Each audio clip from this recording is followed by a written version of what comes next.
여러분 안녕하십니까? CJB 뉴스 매거진 7 시작합니다. 민선 7기가 반환점을 돌았는데요. 이시종 지사의 공약 사업 이행률이 97%에 달한다는 평가가 나왔습니다. 하지만 일부 핵심 사업들이 난관에 부딪혀 돌파구 마련이 절실한 상황입니다. 구준회 기자입니다. 도지사 공약사업 평가자문위원회가 1년 만에 다시 열렸습니다. 충청북도는 지사가 약속한 130개 공약 가운데 14개를 완료 또는 이행했고 112개를 정상 추진 중이라고 보고했습니다. 공약 이행률이 96.9%라고 덧붙였습니다. 부진한 사업은 증평인삼 6차 산업화와 청주공항에서 천안 간 복선철도 건설, 농업인 기본소득 보장제, 청주 실내 게이트볼장 건립 등 4가지입니다.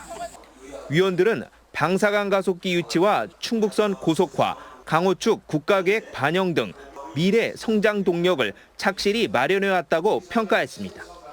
민선 7기 2년간 21조 3천억 원이라는 도정사당 체제 투자 유치를 이끌어내는 등 도민들이 충북의 위상이 높아짐을 체감하고 있는 것도 중요한 성과라 하겠습니다.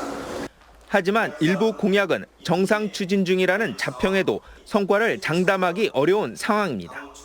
시멘트 자원시설세 신설과 충북 평생교육진흥원 법인화는 제자리 걸음이고 충북선 고속화는 기술적 난관에 봉착했습니다. 단양군 의료원 건립이나 바이오 국가산단 조성 등 사업성이 떨어지거나 정부 협조가 어려워진 6개 사업은 규모를 축소하는 등 아예 공약 내용을 변경하기로 했습니다. 보건복지부 사업계획 심의 과정에서 의료원은 권역별 거점 기능을 수행할 수 있는 대규모 시설 200 내지 300병상을 원칙으로 하고 있어 차선책으로 공약 이행을 비교적 긍정평가한 위원들은 코로나19가 앞으로 공약 추진에 큰 걸림돌이 될 수 있다며 대비책 마련을 주문했습니다. CJB 뉴스 구준혜입니다. 어제 청주시 신청사 국제설계 공모에서 노르웨이의 건축가 로버트 그린우드의 출품작이 당선이 됐는데요. 신청사는 천년고도 청주시의 역사와 북유럽의 건축 양식이 녹아있다는 평가를 받고 있습니다. 조영광 기자입니다. 그린우드는 청주시 신청사를 조선시대 서원의 모습을 모티브로 했다고 밝혔습니다. 외곽 건물의 곡선형 상층부는 한옥의 기와를 얹은 듯 구현했고 곳곳의 정원은 천년고도 청주의 고즈넉한 분위기를 연출했습니다. 정 가운데 자리한 본관 건물은 청주의 상징인 직지서적을 쌓아놓은 듯 보이고 북유럽 건축가답게 높이 솟은 깃대 모양의 상징물은 내부 채광을 중시했습니다. 시민들의 요구를 받아들여 별관동은 커뮤니티 공간으로 활용되고 담장이 없어 청사로의 접근성도 강화했습니다. 존치 대상인 4층짜리 현 청사 본관동은 원형인 3층까지만 보존해 활용합니다. 병선서원이 국내의 가장 대표적인 건축이기 때문에 병선서원의 공간 구조를 이해하려고 노력을 했고 표피에 대한 것도 한국의 기와의 선을 따서 그 곡선으로 처리하려고 하는 노력을 한 걸로 해서 그 아이디어가 상당히 돋보이고 전국 지자체 가운데 처음으로 투명한 국제 공모 절차를 거쳐 설계안이 나왔지만 해결해야 할 과제도 남아 있습니다. 청주병원 등 일부에서 행정 소송이 벌어지는 등 보상금 문제가 완전히 해소되지 않고 있습니다. 자칫 강제 퇴거 등의 잡음이 일 수도 있습니다. 충분하게 그분들하고 협의를 해서 원만하게 협의가 완료되면 청주시청 건립 사업이 충분하게 이루어질 수 있다고. 또 7층짜리 신청사 바로 옆에 청주 최고층 아파트가 들어서는 건 두고두고 아쉬움이 남습니다. 이번 공모에서 추가로 제출하게 한 600분의 1 압축 모형도에서도 신청사는 북쪽에서 바라볼 때 49층 아파트에 완전히 가려주고 다소는 압도된 듯해 보였습니다. CJB 뉴스 조윤광입니다. 전 남편 살해 사건 이후 의붓아들 살해 의혹까지 받아온 고유정에게 검찰은 사형을 구형했지만 항소심 재판부는 1심과 마찬가지로 무기징역을 선고했습니다. 지난해 3월 청주에서 일어난 의문의 사망 사건, 의붓아들의 죽음은 이번에도 고유정의 범행이라는 직접 증거가 없다며 무죄 판결이 내려졌습니다. 박원 기자가 취재했습니다. 제주지방법원 항소심 재판부는 고유정에게 1심과 같은 무기징역을 선고했습니다. 전 남편 살해 혐의는 우발적이 아닌 계획적인 범행으로 결론지었습니다. 하지만 지난해 3월 청주에서 일어난 사건인 의붓아들 살해 혐의에 대해서는 1심과 마찬가지로 무죄 판단을 내렸습니다. 지금까지 나온 증거만으로는 고유정의 범행으로 단정할 수 없다며 검사의 항소를 기각했습니다. 아이가 잠을 자다 질식해 숨진 건 맞지만 아이 스스로 질식했을 수 있다는 점과 현 남편의 잠버릇에 의해 숨졌을 가능성도 배제할 수 없다고 설명했습니다. 또 아이의 사망 추정 시각이 정확하지 않아 고 씨의 휴대전화 사용 기록을 유죄로 증명할 수 없다고 덧붙였습니다. 평소 현 남편과 주고받은 메시지 내용과 관계 등을 보면 살인 동기도 인정하기 어렵다고 밝혔습니다. 그동안 검찰은 의붓아들 몸에 의도적인 힘이 가해져 사망에 이르게 했다며 고유정의 살해 혐의 입증에 집중해왔습니다. 의붓아들 시신 부검에 참여했던 전문의들도 증인으로 출석해 누군가에 의해 숨진 것으로 보인다며 검찰 공소사실에 힘을 보탰습니다. 하지만 2심 재판부마저 검찰 측의 공소사실을 인정하지 않으면서 의붓아들 사망은 원인을 찾고도 범인은 가려내지 못한 사건으로 남게 됐습니다. CJB 뉴스 박원입니다.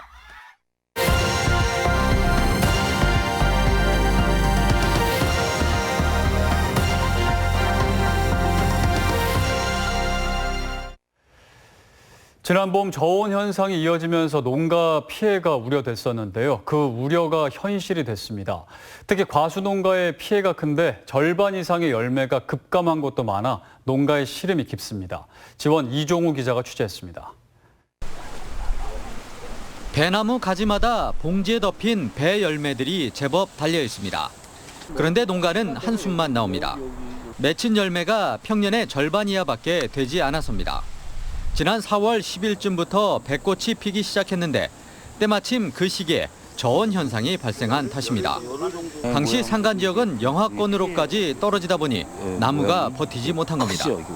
아무래도 뭐 수확량이 감소되니까 소득도 좀 없을 거고요. 또 그 코로나 문제로 인력이 오지 못하다 보니까. 배뿐만 아니라 비슷한 시기에 개화하는 다른 과수농가들의 피해도 잇따르고 있습니다. 홍천의 한 사과농가. 사과가 주렁주렁 달려있는 듯 하지만 조금 안쪽으로 들어가 보면 열매가 거의 안 맺힌 나무도 있습니다. 수확량뿐만 아니라 이번 냉해에 사과에 반점이 생기는 동록 피해까지 발생해 상품성도 걱정입니다. 동록이 끼면은 이게 사과가 수확할 때까지도 좀 검은 색깔이 나타나니까 그래서 상품성이 없어서 팔지는 못하고. 지난 봄 몰아친 저온 현상에 도내 농가 피해가 현실화되고 있습니다. 주로 과수농가 피해가 큰데 특히 사과와 배는 피해 면적이 100헥타르가 넘는 것으로 나타났습니다. 지난 겨울 따뜻한 날씨로 인해 봄 개화 시기가 빨라지다 보니 꽃샘 추위와 겹치면서 피해가 커지게 된 겁니다. 벌이나 매개 곤충들에 의한 수정이 이루어지지 않고 그 꽃이 과실로 착과가 되지 않고 낙과가 되게 됩니다.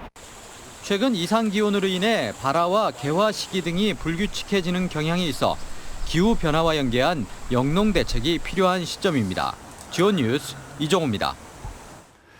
한 번 발생하면 수많은 인명피해를 초래하는 화학물질 누출 사고는 무엇보다 초동 대응이 중요합니다.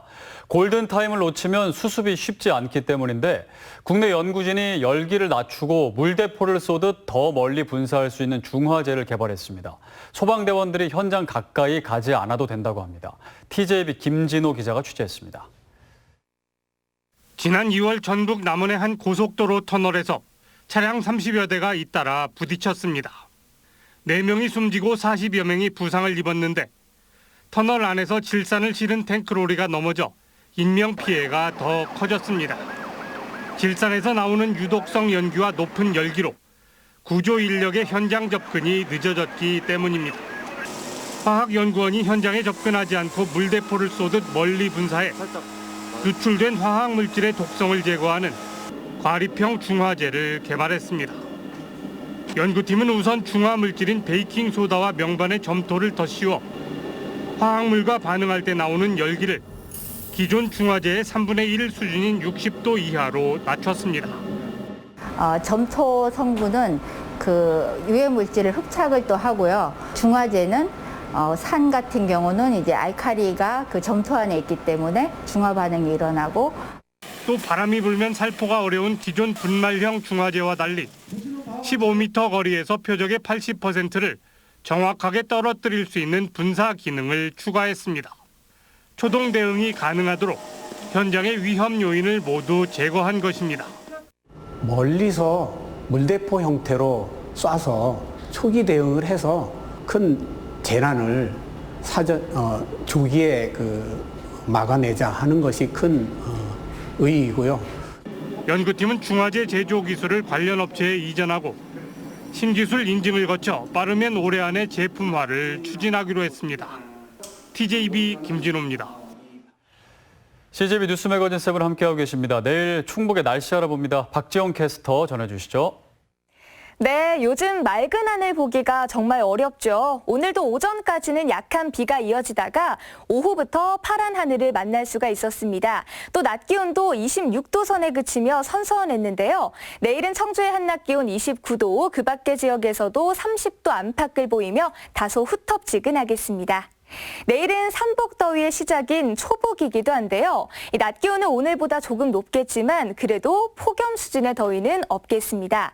다만 대기가 불안정해지면서 내일 오후부터 밤 사이 북부 지역을 중심으로는 소나기가 지나겠는데요. 예상 강우량은 5에서 40mm 정도가 되겠습니다. 만약을 대비해 작은 우산은 지금부터 챙겨주시는 게 좋겠습니다. 내일도 공기질은 무난하겠고요. 당분간은 소나기 소식이 잦겠습니다. 날씨였습니다. 네,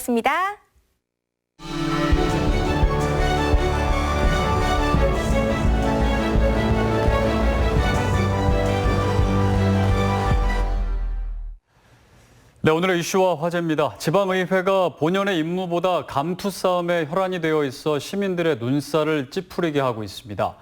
국회뿐만 아니라 지방의회도 사실상 민주당 일당 체제가 들어섰다는 비판도 나오고 있는데요. 충북의 경우도 크게 다르지 않은 상황입니다. 관련해서 김한근 변호사와 이야기 나눠보겠습니다. 안녕하십니까? 안녕하십니까? 네. 현재 충북도 의회를 비롯해서 지금 충북의 11개 시군 의회가 의장단 구성을 이제 다 마무리한 상태인데요.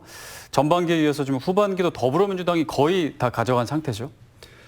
네, 못된 짓은 빨리 배운다 이런 말이 맞는지는 모르겠어요. 네. 그런데 충북에 12개 의장 자리가 있습니다. 그런데 11개는 더불어민주당에서 가져갔고요. 그리고 하나 계산군이죠. 계산군 같은 경우는 민주당 소속에서 가져갔다가 탈당을 하신 거기 때문에 지금 제명 처분을 받았지만 네. 사실상 의장 12곳은 다 민주당이 가져갔다. 근데 이 부분은 문제 삼을 수는 없는 것 같아요. 왜냐하면 어차피 다수당에 의해서 의장이 가져가는 것이 원칙이기 때문에 네. 의장보다는 저희들이 부의장 자리를 좀 볼 필요가 있는 것 같은데요. 부의장 자리는 22개 정도가 된다고 합니다. 그런데 네. 통합당에서 가져간 자리는 사실 4자리라는 거예요. 그러면 우리가 비율적으로 좀 배려받지 못했다라는 걸 알 수 있는 것이죠. 근데 저희가 그에 반해서 보면 도의회 같은 경우가 32석 중 27석이 민주당입니다. 그런데 네. 부의장으로 그래도 통합당을 배려했습니다. 한 석을. 그리고 충주시 같은 경우가 사실 저희가 조금 살펴볼 필요가 있어요. 의석수 비율이 12대 7이에요. 그렇게 네. 체감적으로 크지 않은 것 같은데 의장, 부의장뿐만 아니라 상임위원장까지도 모두 다 더불어민주당에서 가져간 상황입니다. 네, 그래서 지금 충주시 의회도 조금 시끄러운 상황인데 잠시 뒤에 좀 짚어보겠습니다. 일단 하나하나 좀 살펴보면 먼저 충북도 의회가 어제였죠. 좀 간신히 원 구성을 마쳤는데 잡음이 있었습니다. 어떤 문제가 있었던 건가요? 이게 의장 선출 과정부터 좀 봐야 될 것 같은데 네. 이 박문희 의원하고 연철음 의원이죠. 연철음 의원이 경선 과정에서 좀 다툼이 있었습니다. 그 다툼의 내용은 전반기 의장을 할 때 서로 누가 양보를 했는지 안 했는지와 관련해서 좀 다툼이 있었어요. 네. 해석과 관련해서 서로 의사가 달랐죠. 그래서 결국은 박문희 위원장이 의장이 됐죠. 박문희 의원이 도의회 의장이 됐는데 그 이후에 상임위원장 후보들을 추천을 하면서 사실은 자기 측 선거를 도와주신 분들을 대부분을 추천을 하신 거죠. 그러다 네. 보니까 다른 파겠죠. 연철음 의원 측에서 문제가 제기된 것이고 실제 선거를 할 때 누굽니까? 그 행정문화위원회 위원장 윤미선 후보하고 산업경제위원회 윤남진 의원 하필이면 여성 두 분이 낙마를 하셨어요. 네. 네. 그래서 그 의원 측에서는 결국은 자기들은 배려받지 못했기 때문에 그 부분을 표심으로 드러낸 것 아닌가. 근데 결국은 그거죠. 상임위원장이라고 하면 그 자리에 맞는 능력이 있는 분들을 저희가 적재적소에 좀 갖다 배치를 해야 되는 것이 맞는 것인데 자기 사람 먼저 갖다 넣으려고 하다 보니까 이런 네. 일이 생기지 않았나 이렇게 봅니다. 그러니까 어쨌든 민주당 내에서 파열음이 생긴 건데 그거를 좀 잘 봉합해야 될 텐데 그래도 이제 가까스로 원 구성을 마무리하긴 했지만 일단은 뭐 박문희 의장의 리더십에는 좀 타격이 있을 것이다라는 그런 예상을 많이 하고 있습니다. 그 마음의 앙금이라는 게 뭐 사실 좀 쉽게 가시지는 그렇죠. 않는데 사람이 뭐 단순합니다. 사람이 감정이 쌓이면 그 감정이 사라지는 게 오래 걸릴 수밖에 없어요. 그리고 그 감정이 표출됐던 것이 네. 상임위원장 선출의 그 과정이었던 거 아니겠습니까? 그래서 두 분을 새로 선출할 수밖에 없었죠. 그리고 그 이후에 물론 저희가 이 의장이 진행을 함에 있어서 같은 당 소속 의장이면 협조하는 게 당연할 거예요. 그런데 네.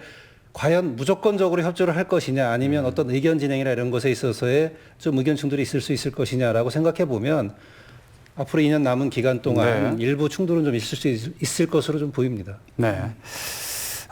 그러면 이제 도의회는 그렇고요. 괴산군 의회도 지금 아까 좀 잠깐 얘기해 주셨는데 신동원 의장 같은 경우에는 당론을 위반해서 더불어민주당 충북도당으로부터 지금 최고 수위의 징계를 당했는데 괴산군 의회의 의장 선출 과정에 어떤 문제가 있었나요? 이 부분은 저희가 조금 약간 코미디 같기도 해요. 네. 왜냐하면 그 경위를 들어보면 본인이 의장을 하셨잖아요. 그리고 다수당이고 그런데 본인을 제외한 다른 분들이 모여서 다음번엔 당신이 하십시오라고 결정이 됐다는 거예요. 그러니까 이분이 가셔서 왜 나 없이 결정을 했냐라고 하시면서 그럼 내가 동의 못하지 해서 나갔다는 거죠. 그리고 나가게 되니까 어떻게 됐나. 그 미래통합당 두 분이 계십니다. 그리고 무소속 한 분이 있어요. 그러니까 4대 4가 된 거예요. 네. 계속 재투표를 해도 계속 4대 4니까 3차 연청 끝에 결국은 연장자 우선 원칙에 따라 이분이 다시 또 의장을 맡게 된 겁니다. 그래서 사실 숫자 몇 명 안 되잖아요. 5분, 6분 이렇게 되는 것도 안 되는데 그것마저도 저희들이 당내에서 의사조율을 못하고 이런 촌극 같은 사태가 벌어졌다는 거 네. 조금 심각하다 이렇게 보입니다. 거기는 왜 그런 문제가 발생한 거예요? 알 수가 없죠. 왜냐하면 네. 그 이분이 의장을 했고 사실은 물러나기로 예정이 돼 있던 거예요. 네. 그런데 본인 없이 다른 분이 지명됐다는 거에 대해서 너무나 뭐 개인적으로 받아들일 수 없었던 그런 과정이 있었나 봅니다. 네. 그런데 하지만 결국은 어떻게 되든 다른 분이 가기로 됐기 때문에 당내에서 뭐 저희가 숫자를 꼽으면 한 손가락 안에 꼽을 수 있는 정도 숫자잖아요. 그러면 결국은 받아들이고 하는 것이 아름답지 않았을까 이렇게 봅니다. 네. 자, 그리고 이제 얼마 전에 뉴스에도 많이 나왔는데 이제 충주시 의회도 좀 시끄러운 상황입니다. 미래통합당이 뭐 민주주의는 죽었다 이렇게 얘기를 하면서 삭발 농성까지 벌였는데 여기는 지금 어떤 문제가 있는 건가요? 글쎄 이분들이 민주주의가 말살된 날이라고 하시면서 네. 본회의 본관 앞 로비에서 남성 의원분만 나섰죠. 5분이 삭발을 하신 거로 돼 있습니다. 그런데 뭐 원인은 못 다 알 수 있겠죠. 의장뿐만 아니라 부의장과 상임위원장 자리 모두를 더불어민주당에서 독식을 했기 때문에 이렇게 항의하는 의사 표시로서 삭발을 하게 된 것인데요. 네. 근데 저희 뭐 시민들이나 제가 보는 입장에서는 이분들이 너무 중앙 정치에서 삭발이 유행한 거를 따라하는 것 아닌가. 과연 삭발이 그럴 가치가 있는 것인가. 요즘에 삭발이 너무 유행하고 있습니다. 지난번부터 계속. 네. 꽤 됐죠. 삭발이 유행한 지. 그래서 그게 시민들이 받아들이기에 그 삭발로서 그 가치를 논할 수 있는가라고는 모르겠습니다. 그래서 다른 방식으로 좀 더 의사를 표현해야 되는 것이 맞지 않는가라고 보입니다. 네, 지금 충주시 의회도 그렇고 지금 뭐 그 국회도 그렇고 그 다수당이 지금 뭐 의장은 다수당이 보통은 차지하지만 그 상임위원장까지 다 가져가는 이런 상황. 그걸 어떻게 봐야 되는 건가요? 근데 저희가 네. 뭐 미국 같은 경우 외국의 사례를 보면 미국 같은 경우는 양당 체제하에서 승자 독식을 하고 있습니다. 네. 그리고 영국과 독일 같은 경우에는 의석수에 비례해서 위원장직을 배분을 하고 있는데요. 결국은 민주주의는 다수결의 원칙 아니겠습니까? 그래서 네. 의회도 다수결의 원칙으로 돌아갈 수밖에 없기 때문에 다수당에서 의석수나 위원장 수를 다 가져가는 것은 사실은 막을 수가 없습니다. 그런데 이렇게 될 경우에는 의회의 기본적인 기능이 좀 마비될 수가 있어요. 의회는 집행부에 대해서 견제와 감시를 하는 것이 기본적인 기능인데 지사나 시장과 같은 당 소속 의원들이 모두를 차지하게 되면 사실상 견제와 감시 기능은 마비되거나 사라질 가능성이 있겠죠. 따라서 우리가 다수당에서 다 가져갈 수도 있지만 관례적으로나 지난 30년 이상 그렇게 해왔기 때문에 다양한 의견을 반영하고 견제 감시의 기능을 위해서라도 소수당한테 일정 부분 배려해 주는 것이 좋겠다 이렇게 보입니다. 네. 근데 이제 국회도 이번에 이제 민주당이 다 거의 이제 독식을 했는데 그 지방의회도 이제 국회랑 거의 같은 지금 닮아가는 형국인데 그게 왜 이렇게 또 똑같이 이렇게 같이 움직이는 걸까요? 글쎄요, 뭐 저희가 중앙정치에서 지방까지 어떤 말이 네. 있었는지는 알 수 없지만 지금 현재 정치판이 저희가 돌아가는 것을 보면 사실은 중앙정치에서도 협상은 있었지만 가장 중요한 자리를 못 받은 것이죠. 그 자리가 법사위원장입니다. 그래서 그 부분은 왜 미래통합당에서 고집을 하느냐 하면 법사위원장이라는 게 모든 법안에 대해서 최고의 체계나 자구 수정을 할 수 있는 권한이 있기 때문에 사실상 법사위에서 막으면 이 절차 진행이나 법안 통과가 어렵게 됩니다. 따라서 이 부분은 뭐 끝까지 사수를 했지만 그러고 나니까 이제 다른 것까지도 다 이제 그게 안 되면 다른 것도 안 하겠다라고 한 것이고 그런 여파가 온 것인지는 몰라도 지방의회도 어찌된 일인지 좀 더 신속하게 다수당 쪽에서 모든 부분을 다 이렇게 정리하고 넘어가는 그런 사태가 벌어진 것 같습니다. 네. 그럼 이제 그동안 이 관례는 과연 맞는 것인지 틀린 것인지 한번 또 생각해 볼 필요가 있을 것 같은데 다수당이 의장을 차지하는 방식 그리고 상임위원장을 선출하는 방식 이 자체는 어떻게 봐야 될까요? 글쎄 저희가 다수당이 무조건 옳다는 것도 아니고 다수가 무조건 정의도 아닙니다. 네. 그런데 아까도 말씀드렸지만 대의제 원리라는 것이 뭐겠습니까? 결국은 다수결의 원칙이에요.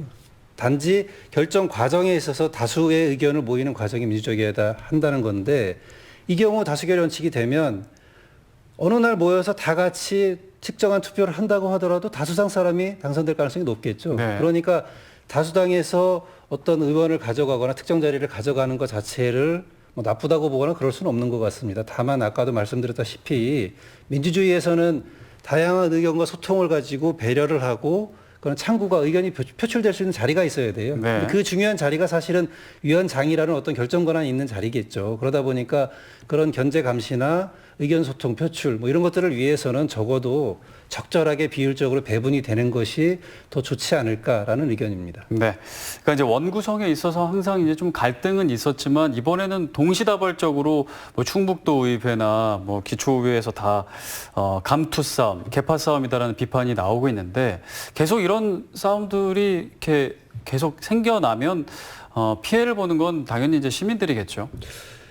그렇죠. 뭐 의회라는 것이 마찬가지지 않습니까? 지금 현재 국회의원 당선되신 분들 같은 경우에는 본인들이 의정 활동을 하지 못하면 급여를 반납하게 세비를 반납하겠다라는 법안까지 뭐 추진하는 분들도 계십니다. 그런데 네. 지방의회를 저희가 돌아와 보면 계속 말씀드리지만 견제 감시를 하거나 아니면 조례를 통해서 좋은 정책을 만들거나 뭐 이런 역할들을 해야 되는데요.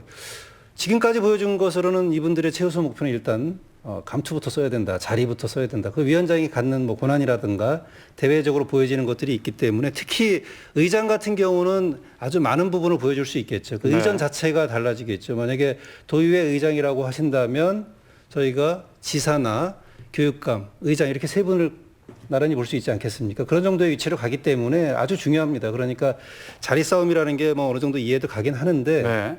시민들 입장에서 보면 뭐 바람직하지는 않겠죠. 뭐 제가 잘 할까 안 할까라고 뭐 말씀드리긴 그렇고 이제라도 뭐 감투 싸움 다 끝나셨으니까 지금부터라도 뭐 좀 제대로 살피시고 시민들 위해서 좀 정책하셨으면 하는 바람입니다. 네, 본연의 모습으로 돌아가야 될 것 같습니다. 자, 여기까지 얘기 듣겠습니다. 김한근 변호사였습니다. 감사합니다. 네, 이상으로 CJB 뉴스 매거진 7 1부를 마칩니다. 잠시 후 2부로 이어집니다.